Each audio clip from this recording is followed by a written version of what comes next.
Olá pessoal, bem-vindos ao nosso canal. Hoje vamos embarcar numa jornada épica por uma das histórias mais dramáticas e poderosas da Bíblia. As 10 pragas do Egito. Já parou para pensar no significado por trás de cada uma delas e como essa narrativa moldou a fé e a história de um povo inteiro? Fique comigo porque vamos desvendar cada detalhe dessa saga incrível. A história começa com o povo hebreu escravizado no Egito há centenas de anos. Seu clamor por liberdade chega aos céus e Deus escolhe um homem chamado Moisés para uma missão quase impossível: confrontar o faraó, o governante mais poderoso da terra, e exigir a libertação do seu povo. A resposta do faraó é um sonoro não. É nesse momento de teimosia e desafio que um confronto de poder sem precedentes está prestes a começar, não apenas entre homens, mas entre o Deus dos hebreus e as divindades egípcias. A primeira praga é aterrorizante. As águas do rio Nilo se transformam em sangue. O Nilo era a alma do Egito, a fonte de vida, fertilidade e prosperidade. Era associado a vários deuses, como Hopi, o deus da inundação. Ao transformar a água em sangue, a praga não só tornou a água impotável e matou os peixes, mas também foi um golpe direto no coração da vida e da religião egípcia. Imagine o pânico. A fonte de tudo o que eles conheciam se tornou um símbolo de morte. Os magos do faraó conseguiram replicar o feito em pequena escala, e por isso o coração do rei permaneceu endurecido. Diante da recusa contínua do faraó, a segunda praga é anunciada. Rãs. Milhões e milhões de rãs saem do Nilo e cobrem toda a terra do Egito. Elas invadem as casas, os quartos, as cozinhas. Simplesmente não havia para onde fugir. A rã era associada à deusa Eki, a deusa da fertilidade e do nascimento, o que antes era um símbolo de vida. Agora se tornava uma praga insuportável, um excesso caótico que trazia desconforto e nojo. Desta vez, o faraó fica desesperado e pede a Moisés que ore para que as rãs desapareçam, prometendo libertar o povo. Mas assim que o alívio chega, ele volta atrás na sua palavra. A teimosia do faraó leva à terceira praga. Os piolhos do pó da terra surgem nuvens de pequenos insetos que infestam homens e animais. Essa praga era particularmente humilhante para os sacerdotes egípcios, que precisavam manter uma pureza ritual rigorosa, incluindo raspar todo o corpo para evitar piolhos. Com a praga, eles se tornaram impuros e incapazes de realizar seus rituais. É aqui que vemos a primeira rachadura na confiança dos magos do faraó. Eles tentam replicar o milagre, mas não conseguem, e admitem: isto é o dedo de Deus. Mesmo assim, o faraó se recusa a ceder. A quarta praga marca uma virada importante: enxames de moscas. Mas desta vez há uma distinção clara. As moscas infestam as casas dos egípcios, tornando a vida insuportável. Mas a terra de Gósen, onde os hebreus viviam, é poupada. Essa separação mostra que as pragas não são um desastre natural aleatório, mas um ato intencional e direcionado. Deus estava protegendo o seu povo enquanto julgava os egípcios. O faraó, mais uma vez, tenta negociar. Ele oferece permitir que os hebreus sacrifiquem a Deus, mas dentro do Egito, Moisés recusa, sabendo que o coração do rei não é sincero. A quinta praga atinge a economia egípcia de forma devastadora.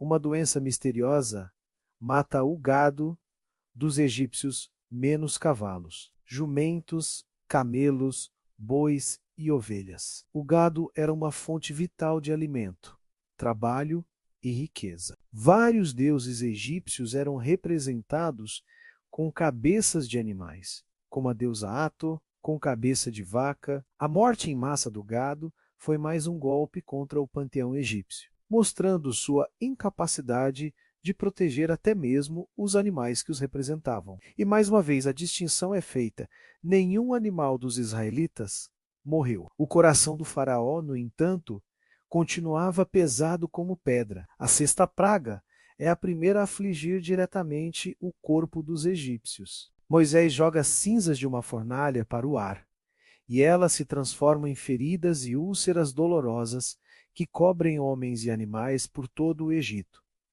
A dor era tão intensa que nem os magos do faraó conseguiam ficar de pé diante de Moisés. Essa praga humilhante atacou a crença em deuses da cura e da saúde, como Ísis. A pureza física, tão valorizada, foi substituída por dor e sofrimento visíveis, mostrando a fragilidade humana diante do poder divino. Mas a teimosia do faraó era ainda maior que a dor do seu povo. A sétima praga traz uma destruição sem precedentes do céu, uma tempestade de granizo misturada com fogo, um fenômeno aterrorizante e nunca visto no Egito.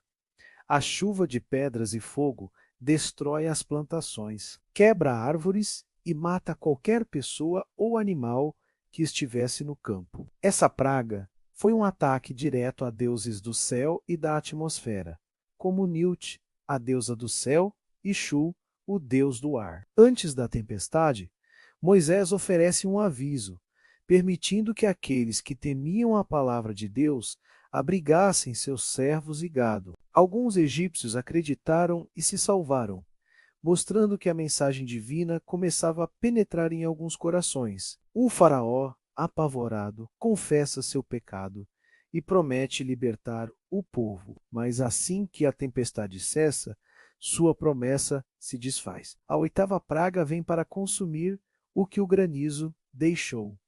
Gafanhotos, um exército de insetos desce sobre o Egito, cobrindo a terra e escurecendo o sol. Eles devoram cada planta, cada folha verde que restou. A devastação é total, deixando a terra desolada e o povo diante da fome. Os próprios conselheiros do faraó imploram para que ele ceda, dizendo: não percebes que o Egito está arruinado? Essa praga foi um golpe final na agricultura e na capacidade do Egito de se sustentar, atacando a ideia de Senem, o deus da proteção contra a peste. Sob imensa pressão, o faraó tenta negociar novamente, mas sua oferta é incompleta e seu coração ainda orgulhoso. A nona praga é talvez a mais simbólica de todas 3 dias de trevas absolutas. Uma escuridão tão densa que podia ser sentida. Ninguém conseguia ver ninguém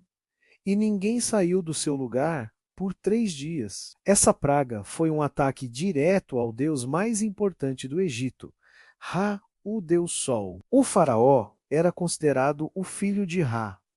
Ao apagar o sol, Deus estava mostrando que o poder do faraó e de sua principal divindade era nada. Enquanto os egípcios estavam mergulhados na escuridão e no medo, na terra de Gósen, onde viviam os hebreus, havia luz. A separação nunca foi tão clara. Após os 3 dias, o faraó, furioso e humilhado, expulsa Moisés de sua presença e o ameaça de morte. Chegamos então à 10ª e última praga, a mais terrível e decisiva de todas. É o clímax dessa saga de poder e libertação. À meia-noite, o anjo da morte passaria pelo Egito e tiraria a vida de todo primogênito, desde o filho do faraó até o filho do prisioneiro no calabouço, e também as primeiras crias de todos os rebanhos. Era o golpe final que quebraria o espírito do Egito e o coração do faraó.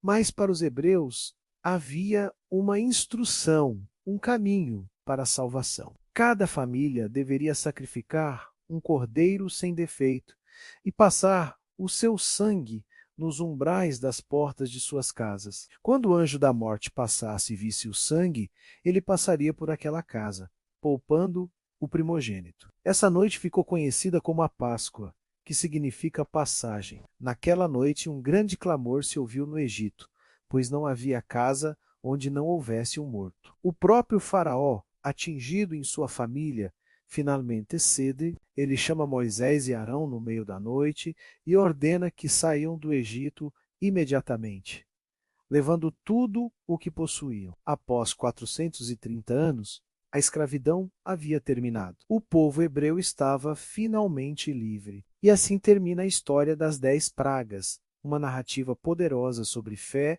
teimosia, libertação e o confronto entre o poder divino e o orgulho humano. Cada praga foi cuidadosamente planejada, não apenas para pressionar o faraó, mas para demonstrar de forma inequívoca a soberania do Deus de Israel sobre todos os deuses e todos os poderes do Egito. Muito obrigado por me acompanhar nesta jornada incrível. Se você gostou de mergulhar nessa história, não se esqueça de deixar o seu like, se inscrever no canal e ativar o sininho para não perder nossos próximos vídeos. Deixe nos comentários qual praga você achou mais impactante. Até a próxima!